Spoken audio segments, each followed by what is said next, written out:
반실사 이상. 반실사 이상 눈 같은 경우에는 사실 현실과 크게 다를 필요가 없죠. 물론 눈 크기 같은 경우에는 더 크게 그리는 경우도 있습니다만은 현실의 그 눈, 그냥 그 모양을 그리면 됩니다. 이렇게 위와 아래를 곡선을 만나게 해주는 거죠. 일단 눈 앞머리 여기에 이제 눈물샘도 그려줘야 되고, 그리고 안에다가 눈동자를 그려 넣어주는데요. 눈동자는 그릴 수도 있겠습니다만 저 같은 경우에는 이렇게 브러쉬를 크게 해가지고 이렇게 찍는 것도 많이 쓰곤 합니다. 살짝 지워주고 그 다음에 스케치를 다시 해주는 거죠. 이렇게 눈동자를 스케치를 해주고 그 다음에 이제 눈 밑에 여기 턱 그리는 걸 제가 굉장히 좋아한다고 아까 얘기했었죠. 그래서 이제 눈 밑 턱을 그려줍니다.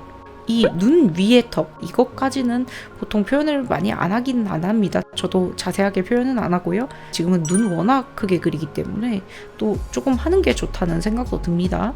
그래서 살짝만 해주고 눈 앞머리 여기 약간 여기 살 보이는 부분 있죠. 여기도 그려주고요. 그리고 이제 눈동자, 그 다음에 이제 속눈썹 아래쪽을 이 눈턱에다가 붙여서 그리면 안 되고 눈턱 바깥쪽으로 붙이는 거죠. 그리고 이제 최대한 불규칙하게 붙여줘야 아래 속눈썹은 좀 그래요. 규칙적으로 붙여주면은 오히려 어색한 느낌이 많이 들어서 일부러 이렇게 조금씩 어긋나게 만들어주려고 합니다.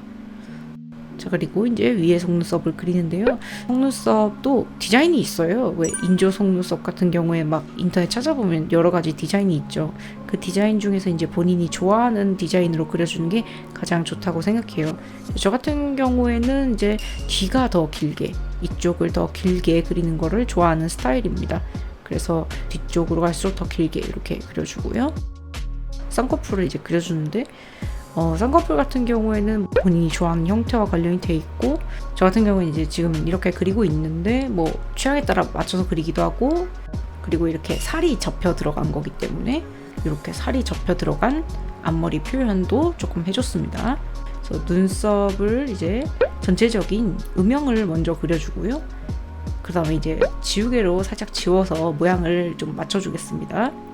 이렇게 모양을 맞춰주고 눈썹 모양을 만들어준 다음에 결 표현은 이제 눈썹 모양 이 안쪽에다가 눈썹의 결을 이렇게 뒤로 갈수록 점점 더 이렇게 뉘어지게 그려줘야 합니다. 그러니까 결이 이렇게 점점 더 갈수록 뉘어지는 느낌인 거죠. 여기서 눈썹 모양은 이런 길이로만, 그 다음에 이제 눈 색깔 아까 썼던 파란 색깔 맞춰서, 그 다음에 위쪽에 어두운 표현도, 그 다음에 흰자색을 이제 피부색과 비슷한 색으로 당연히 맞춰야겠죠. 그 다음에 이제 피부 여기 이 안쪽에 보이는 색깔, 여기 살짝 붉은 부분을 색깔을 맞춰서 칠해봅니다. 눈썹도 이 밑에 살짝 화장을 해준다는 느낌으로 보다 이제 부드럽게 될 수 있도록 해준 다음에 홍채 표현 있죠? 요거를 조금만 더 해봅시다.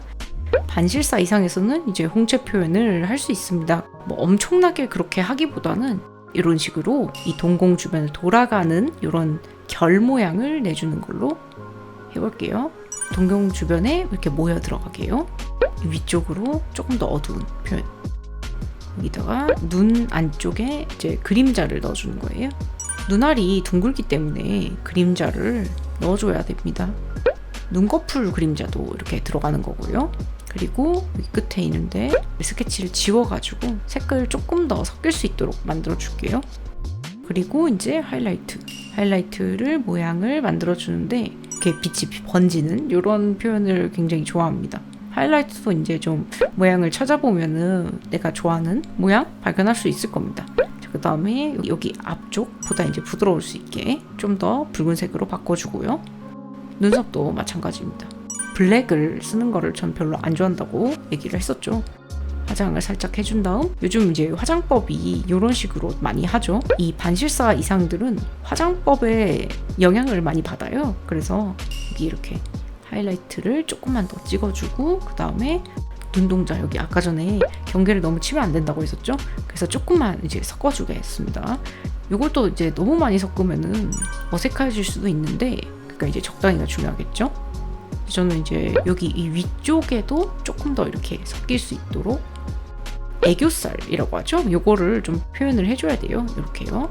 애교살을 표현을 해주고, 그리고 이제 보통 여기가 이렇게 어두움 존이 이렇게 들어가겠죠. 그 다음에 여기 뒤쪽에도 살짝만 더 잡아주고, 그 다음에 여기는 화장으로 이제 밝게 하이라이트를 넣는 경우가 많기 때문에 제 그림에서도 이렇게 앞쪽을 밝게 해주겠습니다. 그다음에 이쪽은 이제 틈새라서 틈새 색은 훨씬 더 어두운 색깔이 들어가는 경우가 많죠.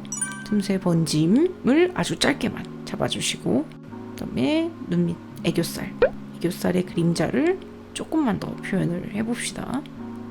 그다음에 속눈썹을 완전 딱 블랙으로 그리는 게 아니라 조금 더 이렇게 부드럽게, 너무 한색이 꽉 차지 않는 그런 느낌으로, 그리고 불규칙하게 해주는 게 좋겠죠. 당연하죠. 불규칙할수록 이제 더 리얼해 보이니까요. 그 인조 속눈썹 단 느낌이 안 들고, 아래쪽도 최대한 불규칙하게 맞춰서 표현을 해줍니다. 여기 빛을 받는 부분이 이쪽에 이렇게 생긴, 그러니까 빛 받는 방향이 여기죠. 그래서 이 부분이 밝아지는 겁니다. 그래서 이쪽으로 밝게 이렇게, 이 속눈썹 그림자를 굉장히 좋아해요, 저는. 그래서 속눈썹 그림자도 여기다가 조금만 이렇게 표현을 해봅시다. 속눈썹 그림자를 흰자에도 넣어주고요. 너무 진하지 않게, 이 흰자에 그 돌아가는 동그란 것 때문에 그린 거고, 그다음에 여기 두 개를 잘 이어줘야겠죠. 끊긴 게 아니니까요. 여기 앞쪽도 부드럽게, 여기를 딱 끊지 말고 피부색이 이렇게 눈에 살짝 붉은기, 혈색 이렇게 넣어주고, 여기 눈썹을 좀 칠해야겠죠. 이렇게 눈썹도 전체적으로 화장하듯이